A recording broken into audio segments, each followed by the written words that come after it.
Morning like this, it reminds me of a time going out snowmobiling on a day like today when the snow is just like this. One of my aunts and uncles had come up from Connecticut. Whenever they come up, they like to snowmobile, and so my brother and I went with my uncle snowmobiling, and I must have been. Yeah, well, I was probably about 8th grade, my brother in 10th grade, so right around there. And, the height of our competitiveness, you know how boys can be. And I think we had traveled, we had gotten to this point, we were about in this field in front of the old Rosette's restaurant in Fringeville, and there's a couple directions you can go. We had come up from Senegat, so we could have gone back through to get back home through the hill back through St. David. We can go back through St. Agatha and come back home, or we could take the turn to go that would lead us along Route 1 through Madawaska. And so we decided, after talking about it, we decided to go through Madawaska. Now, this time of year, we had a little less snowfall than we normally do at that time of year, and this day enough snow had fallen, probably about a foot of fresh powder. So it looked like there was more snow than there usually is at this point. And the snowmobile trail was groomed, and the groomer had come through, and it's marked. Now, my memory had served in this field. Usually there's snowmobiles all over the place, but there wasn't as many additional snowmobile tracks around. I found it curious. And I remember when we were about ready to head off, my brother said a few things that, goaded me a little bit more. I'm like, all right, he's not going to beat me. So I saw it in my head, I was going to try to overtake him. Now there's a reason why they have marked trails, so that you follow them. In my zealousness and my exuberance to try to beat my brother, I decided to go off the marked trail to overtake him. What I had forgotten is, in this particular field, there was a creek that usually at that time of year, with the amount of snowfall that we normally have, gets covered over, and you could drive over it, which is why there's usually a lot more tracks, except that year.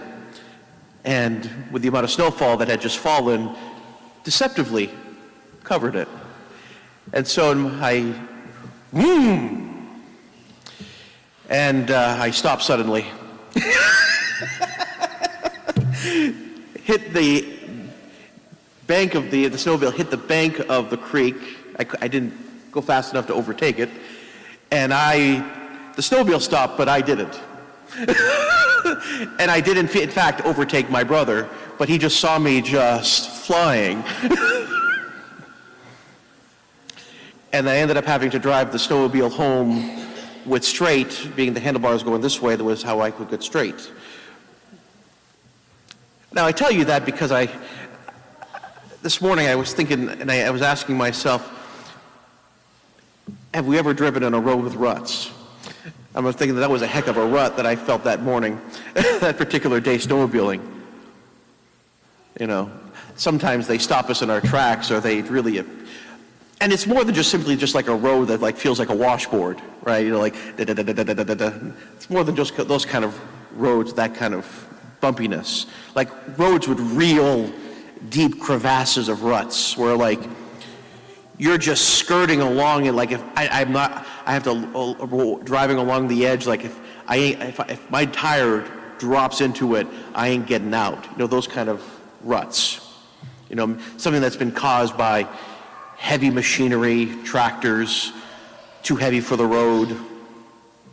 Not these little potholes that sometimes we get on paved roads, but I mean if you go on real dirt roads with these ruts. Because ruts are like crevices caused by earthquake. You cannot drive over them, you have to drive next to them, doing your best to keep the wheels of your car on the road. So today's readings tell us that God is coming. But he sees that the road to our hearts is loaded with horrible ruts. John the Baptist calls upon us in the spirit of Isaiah the prophet, prepare the way of the Lord, make straight his paths. So Advent is the season of personal road work. We need to recognize where we have allowed ruts to occur in our lives. Now, and I don't mean a few holes here and there, but deep, long fissures in our souls caused by our allowing heavy equipment to destroy us. Now, what heavy equipment, you may ask? Well, the heavy equipment could be maybe our desire to go along with the crowd around us. And it's not just that we join them in doing bad things, it's that we have made these actions part of our lifestyle. We're more concerned with being accepted by others than we are with doing what we know is right and avoiding what we know is wrong. For example, for many people, this is the season of parties. And some of these parties are not healthy. But we see it as part of our lifestyle to go to these parties, even though we know when we're there, we may not behave as a son or daughter of God as well as we'd like, or as we would hope. So what we do, this is what I do, we may say. So we have allowed our desire to be accepted by some others to determine our lifestyle. That is a rut in God's road to our heart. Sometimes the heavy equipment that causes our own personal ruts is our pride. Perhaps we've been involved in a disagreement with another person or even an out-and-out argument.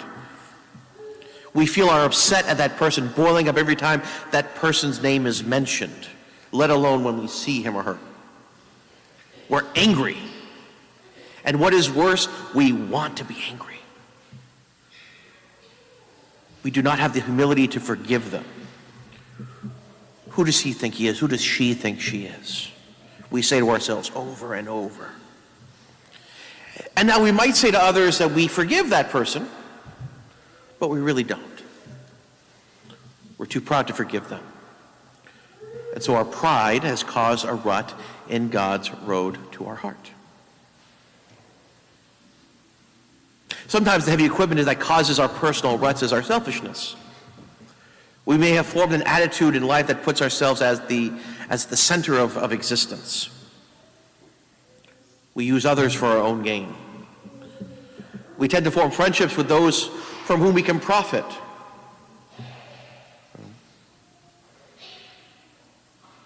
I remember having to confront this within myself even when I was a kid. I remember we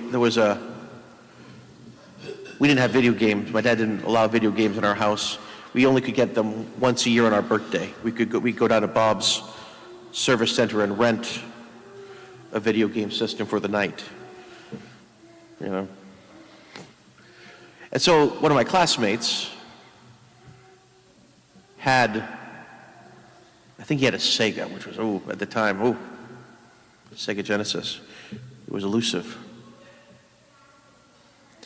And I remember one time, trying to seek to go over to his house, not to hang out with him, but to use his video game system. I used the guy. I think about that years ago. After that, I'm like, I used him. I had to be honest with myself. I didn't bring that confession. I was like, what the heck was I? That was a silly thing to use someone for their video game system. And I wasted some time to get to know him a little bit better, just simply to waste away on that thing. Right? Because we can be like politicians who glad hands everyone before the election and few people after the election. To treat people according to what they can do for us, whatever we can get out of them. Now, this may even take place within our immediate families. Because sadly, many a husband or wife have left a marriage because they no longer felt they were getting anything out of it. The what's in it for me attitude in life causes serious ruts in God's road to our hearts. Now, I mentioned before that we may have a few holes here or there that we need to fill in. And we do, right? It's like the town every spring, they fill in with a little bit of, pave those little potholes here and there. patch-up jobs. And most of the time, when we go to confession, we do just that. We do those patch jobs. We look at those things we have done and failed to do and seek forgiveness from God. And this is good. But have we gone deep enough? Maybe we're being invited to be a little more thorough. Maybe we need to ask ourselves, why do we do the things that form these holes? We need to ask if we have attitudes in life that are the reasons why we commit this or that sin, to pull up the roots, the deeper causes.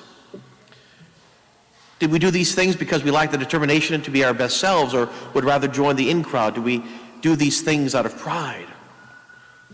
Are many of our actions motivated by our selfishness? So during Advent, we need to prepare the way of the Lord.